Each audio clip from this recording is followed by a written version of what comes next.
آخرت ہماری منزل ہے، دنیا اس کی رکاوٹ ہے۔ وہ کیسے؟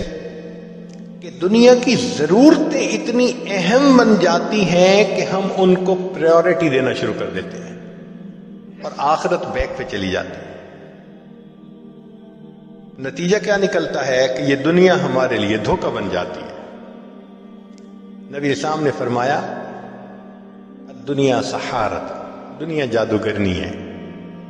جادوگر کا جادو ہو جاتا ہے نا تو بندے کو سمجھ نہیں لگتی کیا ہو رہا ہے، ایسے دنیا کا بھی جادو ہو جاتا ہے، بندہ دنیا سمیٹنے میں لگا ہوتا ہے، نہ اسے آخرت کی فکر نہ آخرت کی پرواہ۔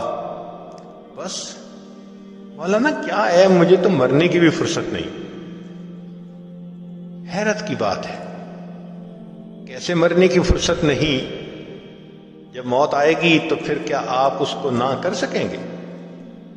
کہتے ہیں ایک شخص نے بڑا عالیشان محل بنوایا، پھر اس نے دوستوں کی دعوت رکھی اور پھر اس نے ایک تخت بنوایا کہ دعوت کے بعد یہاں بیٹھیں گے اور میں ایکسپلین کروں گا لوگوں کو اس کا ڈیزائن کیسے تھا، اس کا آرکیٹیکٹ نے کیسے کام کیا، میں نے ماربل کہاں سے لیا، فرنیچر کہاں سے لیا، شینڈلیئر کہاں سے لیا، میں ان کو ڈیٹیلز بتاؤں گا۔ جب محفل عروج پر تھی اور وہ اپنی بلڈنگ کے بارے میں سب کچھ بتا رہا تھا، دروازے پہ دستک ہوئی۔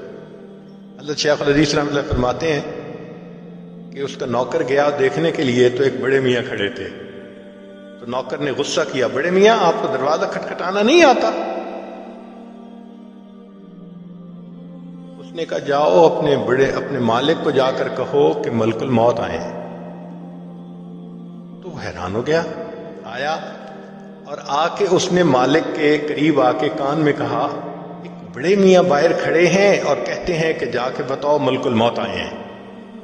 تو نام سن کے وہ حیران ہوا، کہتے یار اس کو کوئی بہانہ بناؤ، بھیج دو اس کو۔ جب کہا نا کہ بہانہ بنا کے بھیج دو تو دیکھا کہ وہ بوڑھا سامنے کھڑا تھا، کہنے لگا کہ جب میں آتا ہوں میں لوگوں کو بھگتاتا ہوں، مجھے کوئی نہیں بھگتا سکتا۔ یہ کہا اور اس کی روح کو قبض کر لی۔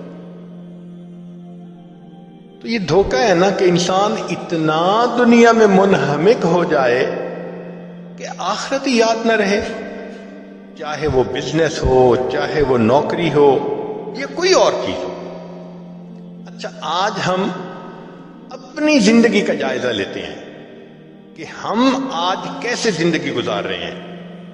ہے تو یہ بڑی پرسنل سی بات، لیکن ہم ذرا دیکھتے ہیں کہ آج عمومی طور پہ ہماری زندگی کا سکیجول کیا ہے۔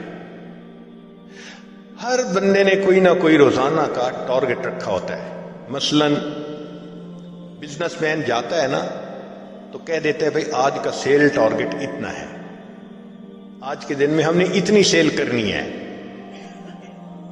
فیکٹری والا جاتا ہے اور جا کے اپنے جنرل مینیجر کو بتا دیتا ہے آج کی پروڈکشن کا ٹارگٹ اتنا ہے۔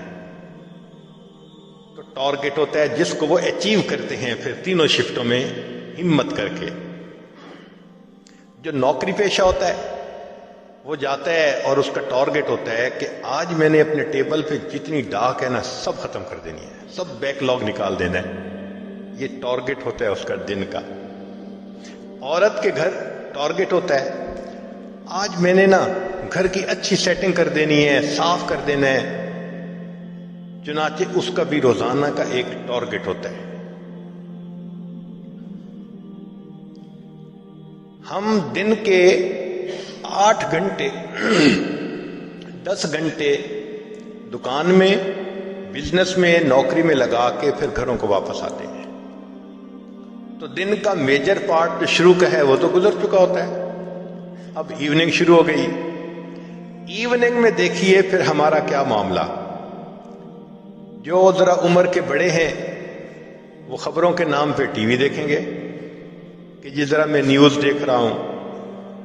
نوجوان ہیں انٹرنیٹ پہ بیٹھ جائیں گے، انٹر انٹو دی نیٹ، وہ گھر جائیں گے کسی جال میں۔ عورتیں ہیں فرصت ہوئی تو وہ فون کر رہی ہیں، اپنی فرینڈ کو، اپنی بہن کو، اپنے فلاں کو، اور بتا رہی ہیں کہ آج کیا ہوا، خامن نے کیا کہا، بچے نے کیا کیا، اس کے اوپر مصروف۔ جو چھوٹے چھوٹے بچے ہیں وہ کھیلوں میں مصروف ہو جائیں گے، چاہے وہ فزیکل کھیلیں ورنہ تو آئی پیڈ ہی لے کے بیٹھ جائیں گے۔ ہم نے بعض بچوں کو لے کر 4 سے 5 گھنٹے آئی پیڈ پہ بیٹھے رہتے ہیں۔ یوں ہماری ایوننگ کا ٹائم گزر جاتا ہے۔ اب رات آتی ہے تو رات کو بعض ملکوں میں تو میاں بیوی کھانا کھا کے سو جاتے ہیں، اور بعض جگہوں پہ دوستوں کی دعوت ہوتی ہے، ڈائن آؤٹ کرنے کا شوق ہوتا ہے۔ آج ادھر کھانا کھائیں گے، کل ادھر کھانا کھائیں گے، کبھی خود کھانا کھانے جا رہے ہیں رشتہ داروں کے گھر، کبھی رشتہ دار ان کے گھر کھانا کھائیں۔ نتیجہ کیا ہوتا ہے؟ آدھی رات گزر جاتی ہے۔ اب آدھی رات گزر گئی تو تھک ہار کے سوئے، فجر میں آنکھ ہی نہیں کھلتی، پھر اٹھے اور پھر ناشتہ کیا اور بھاگم بھاگ پھر وہی روٹین۔ پوچھنے کا سوال یہ ہے کہ پروڈکشن ٹارگٹ بھی تھا، سیل ٹارگٹ بھی تھا، ڈاک نکالنے کا بھی ٹارگٹ تھا، عورت نے گھر کو صاف رکھنا یہ بھی ٹارگٹ تھا۔ ان 24 گھنٹوں میں کوئی ہمارا عبادت کا بھی ٹارگٹ تھا؟ ہم نے یہ عہد کیا تھا آج ہم 1 پارہ بھی پڑھیں گے، اتنا درود شریف پڑھیں گے، اتنا استغفار کریں گے، اتنا مراقبہ کریں گے، اتنی تہجد پڑھیں گے، لمبی دعا مانگیں گے؟ ٹارگٹ ہی نہیں بنا ہوا تھا۔ اب بتائیں کہ جس زندگی میں عبادت کا کوئی ٹارگٹ ہی نہیں تو وہ غفلت نہیں تو پھر اور کیا ہے؟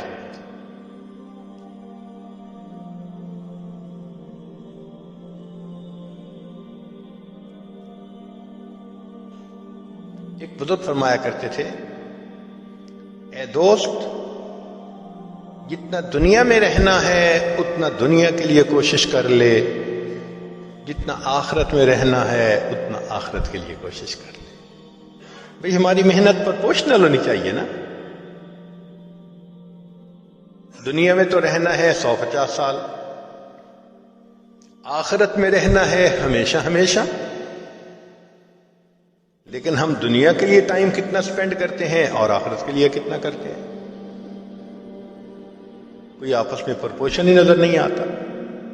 امام غزالی رحمۃ اللہ نے لکھا ہے، زمین و آسمان کے درمیان جتنی جگہ ہے، سپیس ہے، ٹوٹل رائی کے دانوں سے بھر جائے اور ایک پرندہ ایک دانہ کھائے، 1000 سال کے بعد دوسرا دانہ کھائے، پھر 1000 سال کے بعد تیسرا دانہ کھائے، ایک وقت آئے گا زمین و آسمان کے درمیان کا یہ سارے گندم کے دانے ختم ہو جائیں گے، آخرت کی زندگی کبھی ختم نہیں ہے۔ اتنا ہم نے آخرت میں رہنا ہے اور وہاں کی تیاری کی فرصت نہیں۔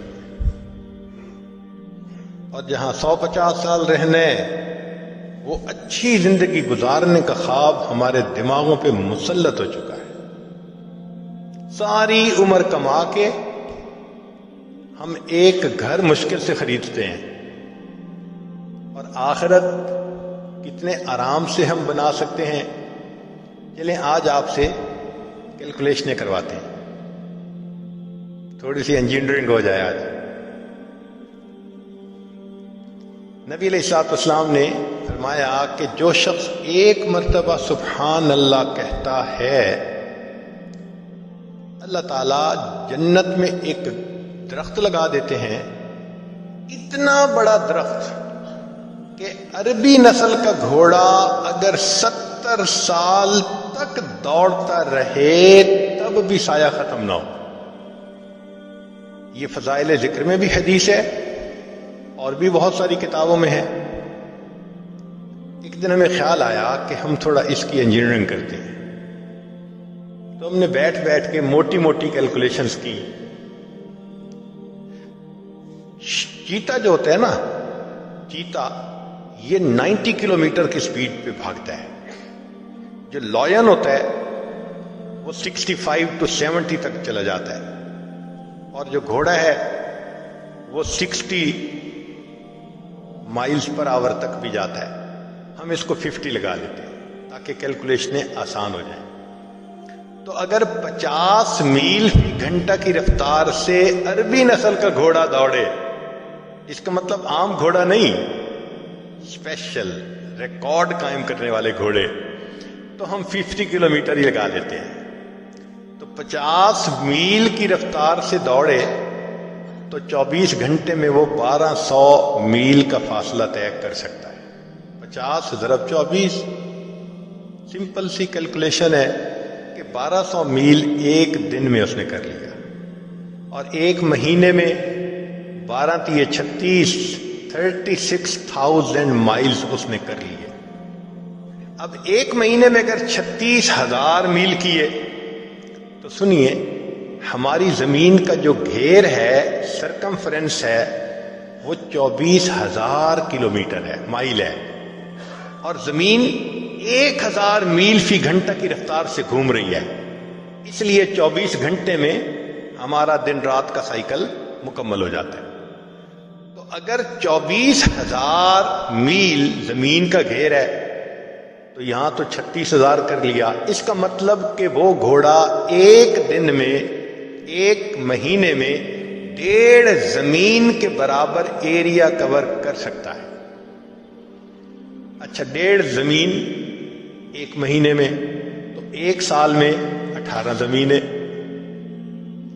ایک سال میں 18 زمینیں تو 70 سال میں 18 ضرب 70 تو تقریباً 1260 زمینیں بنی. 1260 زمینوں کے بقدر ایریا وہ ایک گھوڑا طے کرے گا 70 سالوں میں. 1260 زمینیں. اچھا، مزے کی بات سنیں کہ اگر ایک دفعہ سبحان اللہ حرم میں کہے تو شریعت کہتی ہے کہ 1,00,000 کا ثواب. تو 1260 ضرب 1,00,000، 126 ملین زمینیں. ایک مرتبہ سبحان اللہ کہنے پر اللہ آخرت میں اتنی بڑی جنت دیتے ہیں کہ وہ 126 ملین زمینوں کے برابر ہے. سوچئے ہم اپنا کتنا بڑا نقصان کر رہے ہیں. نبی علیہ السلام نے فرمایا ہر انسان کی، جو مسلمان کی جو زمین آخرت میں ہے وہ پلین زمین ہے. اس کی جتنی عبادت ہوگی اتنا اس کو اللہ تعالیٰ بنائیں گے اور سجائیں گے. چنانچہ حدیث پاک میں آتا ہے، ایک بندے کا گھر بن رہا ہوتا ہے سونے چاندی کی اینٹوں سے، اور مشک کے اس کے سیمنٹ لگ رہا ہوتا ہے. فرشتے کام بند کر دیتے ہیں. دوسرے فرشتے پوچھتے ہیں آپ نے کام کیوں بند کیا؟ وہ کہتے ہیں بندے نے عبادت کرنی چھوڑ دی، ہمارے پاس را میٹیریل ختم ہو گیا، ہم نے بھی کام بند کر دیا. دوبارہ پھر بندہ عبادت شروع کرتا ہے، پھر مکان بننے لگ جاتا ہے. اب اگر ہماری عبادت پر وہ را میٹیریل پہنچنا ہے، ہم کتنا را میٹیریل بھیجتے ہیں؟ جس کا گھر بن رہا ہوتا ہے تو وہ تو را میٹیریل کی کمی نہیں ہونے دیتا، ہمیں یاد ہی نہیں ہوتا. اللہ اکبر کبیرہ. ساری عمر کما کے تو 3 کمروں کا گھر نہیں خرید سکتے. یہ تو دنیا کی زندگی ہے. اور یہاں چند بار سبحان اللہ پڑھو، اللہ تعالیٰ ملین زمینوں کے برابر جنت کا ٹکڑا عطا فرما دیتے ہیں. تو آخرت منزل ہے اور دنیا کی مصروفیتیں اس کی رکاوٹ ہیں.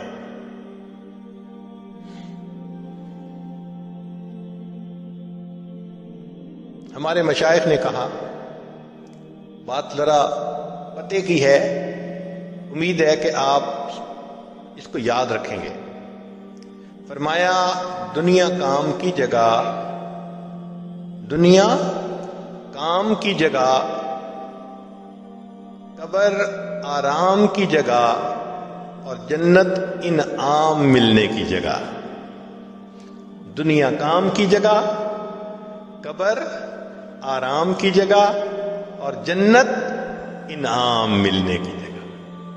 جو بچہ محنت کرتا ہے اسی کو انعام ملتا ہے۔ ہم دنیا میں محنت کریں گے آخرت کی تو پھر آخرت میں انعام پائیں گے۔ اور اگر دنیا ہی میں ہم نے دل لگائے رکھا اور آخرت یاد ہی نہ رہی اور دنیا کی محبت لے کے چلے گئے تو پھر پتہ ہے آخرت میں ہوگا کیا؟ مشائخ نے لکھا ہے اللہ تعالیٰ قیامت کے دن دنیا کو ایک بوڑھی عورت کی شکل میں کھڑا کریں گے، بہت کبھی صورت ہوگی، اور پھر فرمائیں گے کہ جب سے میں نے تمہیں پیدا کیا میں نے تمہیں کبھی رحمت کی نظر سے نہیں دیکھا، ایک مرتبہ بھی نہیں دیکھا، میں اب بھی تمہاری طرف نہیں دیکھنا چاہتا، اس کو لے جاؤ جہنم میں۔ جب اس بڑھیا کو گھسیٹ کے جہنم میں لے جانے لگیں گے فرشتے تو وہ بڑھیا اس وقت کہے گی اللہ ایک میری فریاد ہے۔ پوچھا جائے گا کیا؟ اللہ آپ کے محبوب صلی اللہ علیہ وسلم نے کہا تھا المرء مع من احبا، بندہ اسی کے ساتھ ہوگا جس سے اس کو محبت ہوگی۔ اے اللہ میرے بھی تو چاہنے والے دنیا میں بہت تھے۔ اللہ اعلان کروا دیں گے تھے جو دنیا سے محبت کرنے والے تھے سب اس کے ساتھ ملا کر جہنم میں ڈال دیے۔